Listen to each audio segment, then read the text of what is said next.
திடீரென்று சாலையில் புகுந்து நடுவே நின்று விடுவது சரியா? ஏற்கனவே வாகனங்கள் வந்து கொண்டிருக்கும் போது குறுக்கே கடப்பது முறையற்ற செயல்.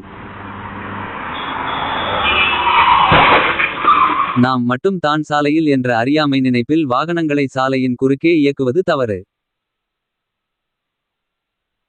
பேருந்து வருவது தெளிவாக தெரிகிறது. பிறகு ஏன் உள்ளே நுழைய வேண்டும்? ஏற்கனவே அச்சாலையில் வரும் வாகனங்களை நின்று கவனித்து பாதுகாப்பை உறுதி செய்து அதன் பின் கடந்து செல்ல வேண்டும். இருசக்கர வாகன ஓட்டிகள் கவனத்திற்கு.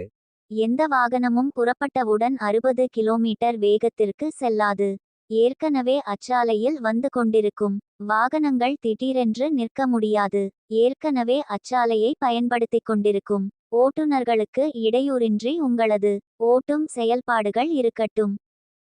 வாழ்க்கை வாழ்வதற்கே நின்று இரண்டு பக்கமும் கவனித்து வாகனங்கள் ஏதும் வரவில்லை என்றால் சாலையை கடந்து செல்லுங்கள். சாலையில் சில மணித்துளிகள் பொறுமை என்பது உங்களது உடல் பொருள் ஆவி அனைத்தையும் காக்கும்.